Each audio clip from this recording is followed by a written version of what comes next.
Hi guys, मैं आ चुकी हूँ एक और रीडिंग लेकर। रीडिंग का टॉपिक होने वाला है अब आपको क्या करना चाहिए इस सिचुएशन में। जिस किसी सिचुएशन में आप हैं, आप अपने इष्ट का नाम ले सकते हैं और हम देखेंगे इस सिचुएशन में आखिर आपको करना क्या चाहिए। अगर आपको गाइडेंस की ज़रूरत है तो भी, अगर आप स्टक हो गए हैं तो भी। तो गाइस, ज़्यादा देर ना करते हुए आप अपने इष्ट का नाम लीजिए और हम कार्ड शफल कर लेते हैं। रीडिंग जितना स्लिप हो रहे हैं कार्ड, रीडिंग जितना आपकी सिचुएशन से रेजोनेट करे उतना रखें और बाकी का जाने दें। ये रीडिंग कलेक्टिव है, आपकी सिचुएशन से रेजोनेट कर भी सकती है, नहीं भी कर सकती है। तो हम देख लेते हैं। डिवाइन प्लीज गाइड करें। वो moment to moment, the first card is moment to moment. हम टैरो से भी देखेंगे। The second card is courage. Yup. The third card है, हम 3 कार्ड से रीडिंग लेंगे बस। We are the world. Okay okay okay, इस कार्ड को लगा लेते हैं हम यहाँ पर और कुछ हम टैरो से भी देख लेते हैं। डिवाइन प्लीज़ मेरे व्यूअर्स को गाइड करें, उन्हें इस वक्त क्या करने की ज़रूरत है। इस वक्त मेरे व्यूअर्स को क्या करने की ज़रूरत है। डिवाइन प्लीज़ गाइड करें, प्लीज़ हमें बताएं, प्लीज़ गाइड करें। जो भी इस वीडियो तक पहुँचे हैं उन्हें इस वक्त अपने जीवन में किस तरह से आगे बढ़ने की ज़रूरत है। डिवाइन प्लीज़ गाइड करें, प्लीज़ बताएं। Queen of pentacles,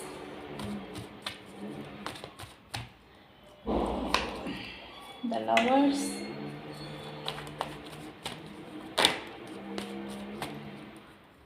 and the card is 9 of cups. Okay, और हम कुछ और कार्ड्स भी ले लेते हैं, फिर इकट्ठी रीडिंग करते हैं। Okay guys, the first card is self care, the second card is surrender, and the third card is equality. Yup, चलिए बात करते हैं। ओके, तो गाइस, जहाँ तक मैं देख पा रही हूँ इस वक्त, अगर आप, सबसे पहले हम आपके करियर की बात कर लेते हैं। अगर आप अपने करियर में स्टक हैं, अगर आपको लगता है आपके करियर में कुछ भी चीज़ आगे नहीं बढ़ रही है, सब चीज़ स्टक होके रह गई है, पहले हम करियर वालों के लिए देखते हैं। तो गाइस, जो भी अपॉर्चुनिटी आपके सामने है, आप जिस किसी कंडीशन में हैं, आप जो भी आपके लाइफ में इस वक्त चल रहा है, आपको उस चीज़ में धीरे धीरे स्टेप इन करने की ज़रूरत है। कोई भी बड़ा निर्णय नहीं लेना है, बहुत ही आराम से, बहुत ही ईमानदारी से और बहुत ही ज़्यादा सतर्कता से आपको मोमेंट टू मोमेंट यानी धीरे धीरे बैलेंस बनाकर चलने की ज़रूरत है। पूरी तरह से आप अपने काम पे, करियर पे फोकस हो जाइए।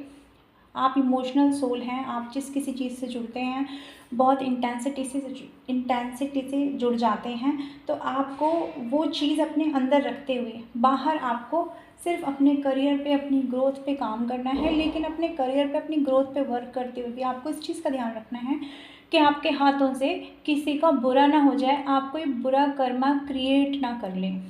फर्स्ट थिंग इज़ दिस, सबके साथ इक्वालिटी का व्यवहार करना है। जो भी आपके सामने आए, जो भी सिचुएशन आपके सामने आए, अगर निर्णय लेने की बारी आती है तो इक्वल रख के सबको सामने फिर आपको निर्णय लेना है। कोई छोटा है, बड़ा है, गरीब है, अमीर है, काला है, गोरा है, स्टेटस डाउन है, अप है, वो सब रखना नहीं है। आपको अपने कर्मा ठीक तरीके से करना है। अगर आप इक्वालिटी पे काम करेंगे, और ये इक्वालिटी सिर्फ दूसरों के साथ ही नहीं, अपने भी लाइफ के हर एस्पेक्ट में। मान लीजिए अगर आपका लव वाला कुछ सेक्शन है, या आपका पढ़ाई से रिलेटेड कुछ है, या आपका करियर से रिलेटेड, या आपकी कुछ जॉब से रिलेटेड, या आपकी फैमिली से रिलेटेड कोई इशू है, यानी कहने का मतलब है हर एस्पेक्ट में आपको इक्वल डिस्ट्रीब्यूशन करना है, आपको इक्वल ही डिवाइड करना है अपने टाइम को, अपने इमोशंस को। और ये काम आपको धीरे धीरे स्टेप इन करके करना है, चाहे इसमें 1 महीना लग जाए, 1 हफ्ता लगे या ज़्यादा समय लगे, लेकिन आपको इसी चीज़ का यूज़ टू हो जाना है। तो पहली एनर्जी तो ये कहती है जो लोग अपने काम करियर के लिए स्टक हैं। दूसरी एनर्जी आती है लवर्स की। जो लोग अपने पार्टनर से अलग हैं, बहुत समय से बातचीत नहीं हो रही है, लगता है रिश्ता ख़त्म हो गया है। उनके लिए एनर्जी आई है, एनर्जी कहती है करेज की, यानी कि ऐसा कुछ भी नहीं है जो ख़त्म हो गया है। लवर्स का कार्ड अपने आप में डिवाइन लव को दिखाता है, डिवाइन लव को डिनोट करता है। ये दिखाता है कि आपका रिश्ता डिवाइनली गाइडेड है, एंजल्स की ब्लेसिंग्स आपके साथ हैं। आप ट्विन फ्लेम सोलमेट जर्नी में हो सकते हैं जो इस रीडिंग तक पहुंचेंगे, मैं उनकी बात कर रही हूँ। और इसलिए आपको घबराने की ज़रूरत नहीं है कि हमारा रिश्ता ख़त्म हो गया, अब क्या होगा लाइफ में, हमने तो उसी को अपना ट्विन फ्लेम सोलमेट माना था, वो पर्सन हमसे अलग हो गया, अब हमारी लाइफ एकदम से बिल्कुल रुक कर रह गई है। अगर आपके मन में ये सारे विचार आ रहे हैं ना, तो इन विचारों को साइडलाइन कर दो, क्योंकि ये डिवाइनली गाइडेड रिश्ता है और जो चीज़ें डिवाइन हैंड में है ना, हम और आप उसमें कुछ नहीं कर सकते। उसमें डिवाइन टाइमिंग पर डिवाइनली चीज़ें होंगी जब होनी होंगी, लेकिन आपको इस चीज़ के लिए श्योरिटी दी जा रही है कि करेज ही आएगा। यानी कि रिश्ते में अगर सब कुछ ख़त्म हो गया ना, सब लग रहा है कि सब सूख गया है, सब पत्थर पत्थर है, तो देखिए पत्थर में से फूल निकल रहे हैं। पत्थर में से फूल निकलने का मतलब है कि जहाँ सारी चीज़ें ख़त्म हो जाएं, वहाँ से एक नई चीज़ का शुरू होना, और इतना अच्छे से शुरू होना कि चीज़ों का फ्रूटफुल हो जाना। लेकिन इस एनर्जी के लिए, यहाँ तक पहुँचने के लिए आपको अपने आप को, अपने लव को, अपनी इच्छाओं को डिवाइन को सरेंडर करने की ज़रूरत है।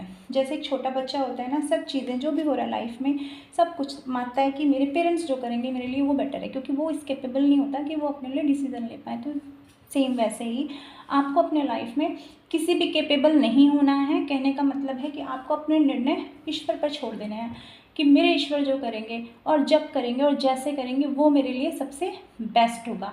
तो सरेंडर मोड में आने की ज़रूरत है। अगर आपको अपनी स्टक लव लाइफ में, स्टक इस रिलेशन में, अगर आपको दोबारा से ग्रीनरी की, हरियाली की ज़रूरत है। तीसरा कार्ड यहाँ आता है आपके विशेस का।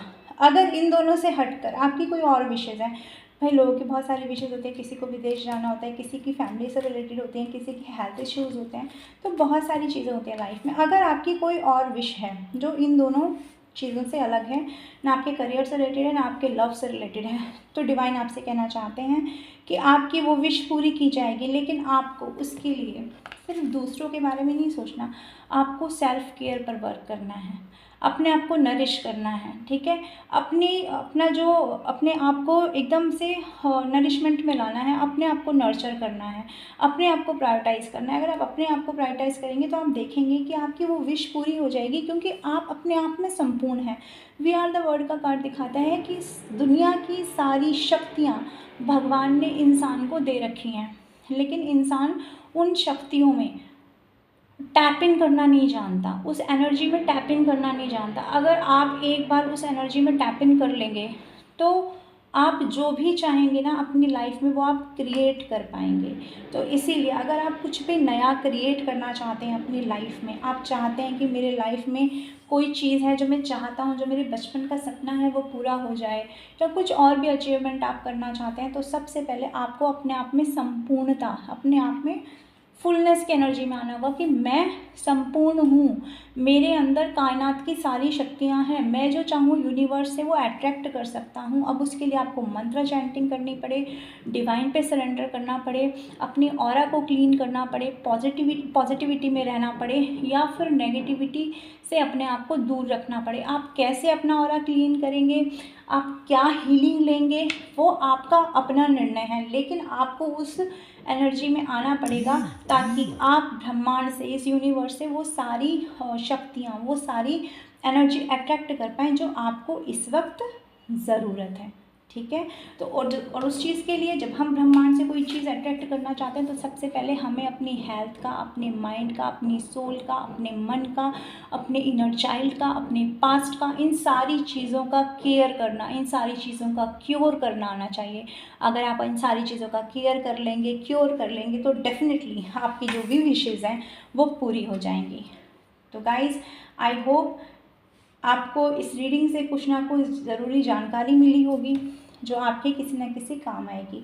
अगर ये रीडिंग आपके थोड़ी सी भी काम आई हो, आपको थोड़ी सी भी हेल्प मिली हो, तो काइंडली मेरे चैनल को लाइक करें, सब्सक्राइब करें, बेल आइकन को क्लिक करें और इस रीडिंग को शेयर करें ताकि जिनको इनकी ज़रूरत है उस तक ये रीडिंग पहुँच पाए।